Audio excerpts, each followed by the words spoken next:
This is Blake Temez with the Blake Temez podcast, where I speak as a Catholic layman to Catholic laymen about missional living, wisdom cultivation, and legacy building in service of Christ and his bride, the Church. Thanks for being here.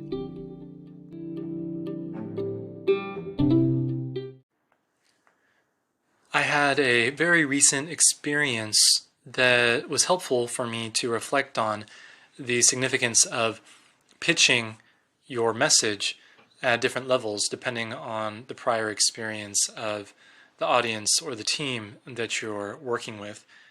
This has been kind of a part of meme culture, or at least YouTube culture, when you see different videos saying that someone is going to explain biochemistry or explain US government or something to 5 different types of people, typically like, an expert, the average adult, and then a teenager, and then like a 5-year-old, right?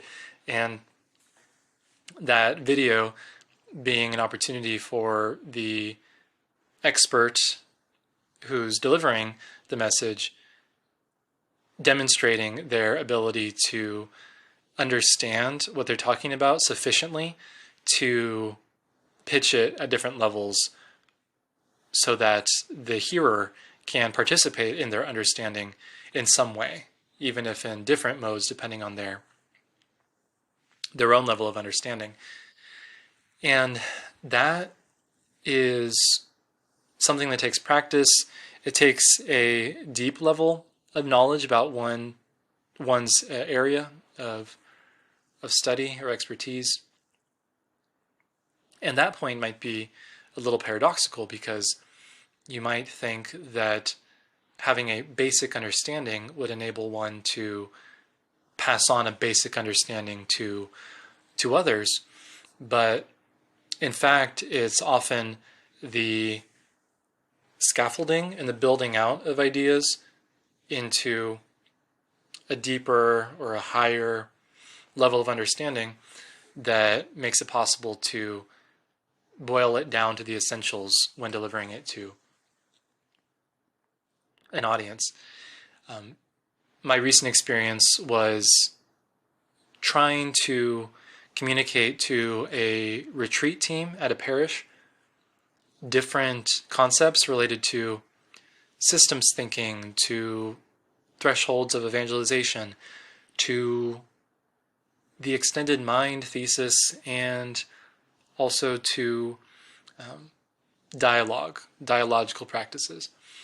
And I realized pretty early on in the conversation that my message was pitched too high, that I was speaking in ways that presumed too much pre-existing knowledge in order for them to benefit in any meaningful way from the direction that the conversation was going. In fact, one of the participants was helpful enough to ask if the slides that I was presenting from would be available later, because she would need to and would want to go back and revisit them. And so I said yes, that they be provided, but then made a mental note to myself to, okay, let me scale back, pitch this at a different level, and be sure that I'm only emphasizing the points that are necessary for participation in the rest of the conversation during this meeting, and leaving the rest of it to kind of simmer in the background, and even being okay with some of the terminology, some of the particulars being forgotten because they're not essential at the present.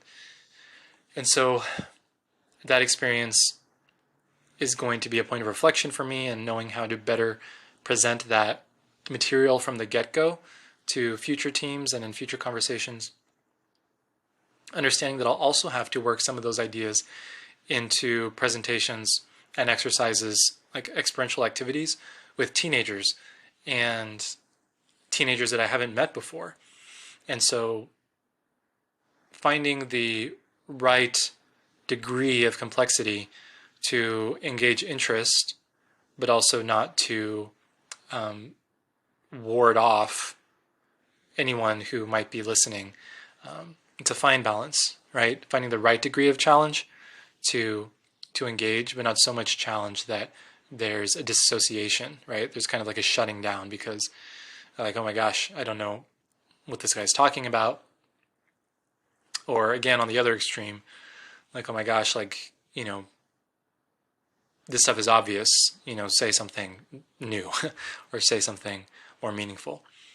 And so it takes self-awareness, it takes awareness of one's community or audience, however you're working with this. And when you reflect on your role as a mentor or missionary or as a minister, this has scaling applicability, whether you're working in one-on-one scenarios or small groups or speaking to a whole congregation or assembly. And there being a real beauty in the one-on-one and in the small group scenarios, because there's an increased ability to account for the capacities of the people involved in those scenarios, whereas the group setting, well, rather the large group setting, the assembly or the audience, however you want to think about it, there's going to be such varying degrees of complexity that you really need to enter into a different kind of presentation style altogether in order to be effective. But something to ponder for your ministry or your work. Hope that by having this experience myself, that it can give you something to work with without having to necessarily experience it firsthand. Although the more that you directly engage in the apostolate, you'll have opportunities like I've had to reflect on yourself. So that is all for today. Think about the different levels of pitching something, practice, when you're preparing for something or when you're testing your grasp of something, practice even alone, as if you're speaking to different audiences or groups of people, and see how well you do articulating things to those different audiences as a test of your knowledge. So that's a bit of homework or an exercise that you can do to put this into practice. And as always, thank you for your time and your attention, and God bless you and all of your efforts. Peace.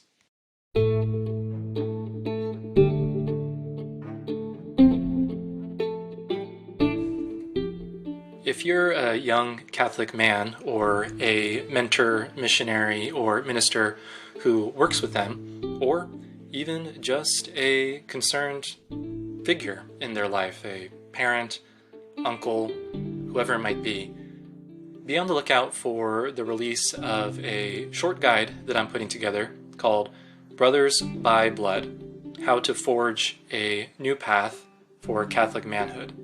In it, I'll expand on some of the topics in this podcast and give you some points of reflection to see about how you can be a part of a movement that empowers men and brings them to their full potential for their sake, and also for the benefit of the church, and by extension, the benefit of all society. So again, thank you for being a part of this, and look out for more information about the release of my guide in episodes to come.